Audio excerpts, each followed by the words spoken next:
On to our top story today. All eyes will be on the COVID inquiry as Boris Johnson gives evidence for the first time, starting in just under an hour. Now, the former PM will face very tough questioning over his decisions when to enter and emerge from lockdowns, government parties during the pandemic, and a lot of claims about a toxic culture within Number 10 Downing Street.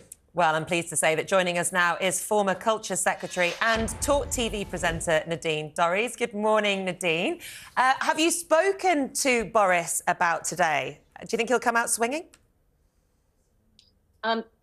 Swinging's not the word I'd use. I very much agree with what Peter said earlier, before you came to me.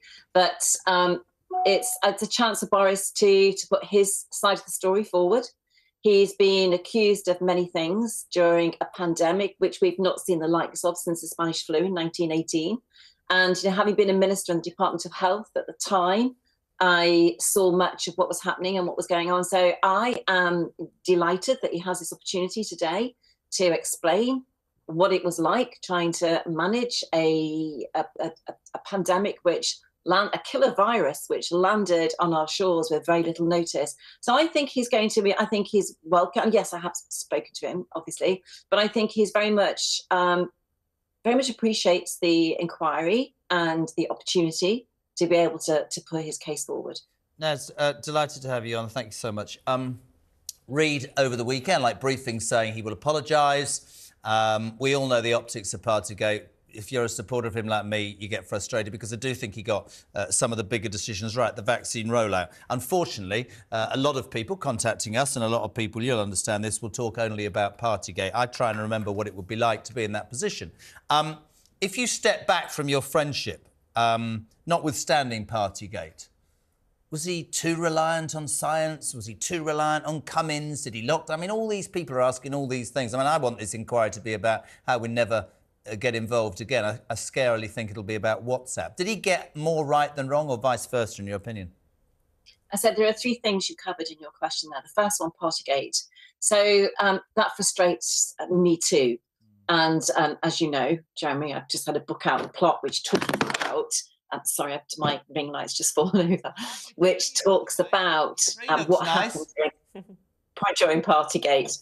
There were parties in Number 10 Downing Street. Most of them took place on a Friday night. Nearly all of them took place in the press office.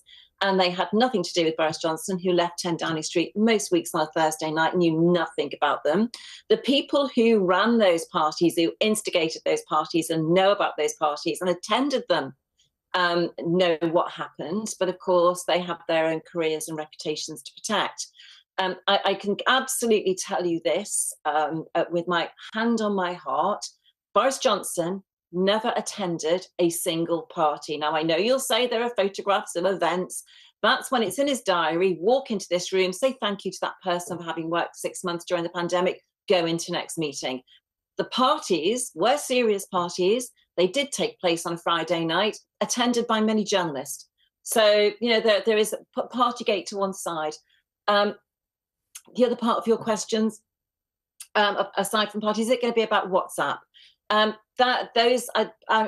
very sure Boris Johnson is not going to give those the minimum amount of attention that he can, because they are just isolated messages that have been taken out of context.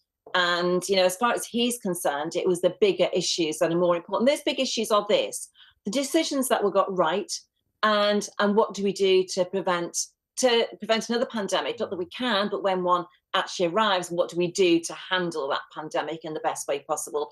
And also bear in mind, our death rate was about the same as the rest of the EU. So we were no better, no worse. On the vaccine rollout, Boris Johnson was under extreme pressure. I think he was the only person asking the question, how do we not lock down? How do we keep businesses going? How do we keep schools open? When the information he was permanently being given was, you have to lock down, this is what you have to do. And I think he was a bit of a lone voice at times, saying, but we can't absolutely destroy the economy. We can't keep children at home. I think he was at times the only voice raising those concerns. The vast majority of voices, from the scientific advisors, the medical advisors, Labour MPs, Conservative MPs, everybody, journalists, the media, was lockdown. So I think you're going to see today his silver bullet throughout this. the one thing he said constantly was, we've got to get a vaccine. And he thought that was the silver bullet to get us out of restrictions, to get us out of lockdowns. And he personally drove that through. It was him who picked up the phone to the Vice Chancellor of Oxford University and said, how do we get a vaccine? It's him who picked up the phone to the drug providers. It's him who got the money ramrodded through to the research to get a vaccine developed. And it was him who made sure that we got the vaccines into the UK, because what his driving force was throughout COVID, we've got to get a vaccine. And we were the first country to get a vaccine, one of the first countries to lift out of restrictions fully. Some countries still aren't. So I hope today he gets the opportunity to put forward his role in making sure that we were first vaccinated, we were one of the first countries to lift out of restrictions, and that he personally drove that all the way through. And Nadine, do you think he will respect the process and ultimately the outcome of this inquiry? We know that he's called previous inquiries kangaroo courts, etc. He didn't really accept the outcome. Do you think we'll see a different Boris today? So he called the Privileges Committee a kangaroo court because it was. And he was quite right to do so. And when something happens, as the Privileges Committee happened in Westminster, it has to be called out, and he was very right to do that. And, you know, he's no longer an MP, I'm no longer an MP, we can continue to do that. If you're an MP, you're almost restricted from saying that. But that process was deeply, deeply political and deeply flawed. This inquiry, he's looking forward to it. I think he's very much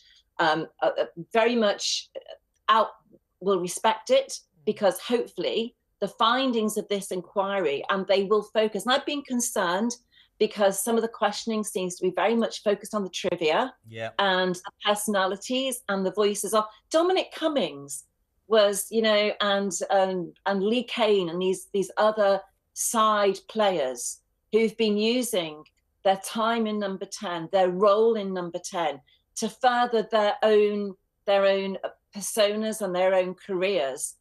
You know, I've been concerned that the KC has been a little bit too focused on those noises off. I hope the questioning today focuses on what actually happened, because that is the only way bereaved families, children who missed school, parents who had a hard time, that is the only way they are going to be served correctly if the KCs and the lawyers today focus on the real substance of the issue of what happened during a pandemic, and a bit less on WhatsApps and intemperate messages. Nadine, that were sent. I could not agree more. I think he will apologise. He will point out the things that work, like the vaccine. I think there's a lot of other people. I've just had a note about you, Ms. Dorries. I've had every single news outlet on the phone today, and I'm doing Talk Today with Nick and Jez. We're very grateful. Thank you very much indeed. You know what I'm doing. I like your palm tree, but I prefer your Christmas tea, Nadine Dorries. Thank you very much. Thank you so much, Nadine Dorries. Thanks, darling. See you later.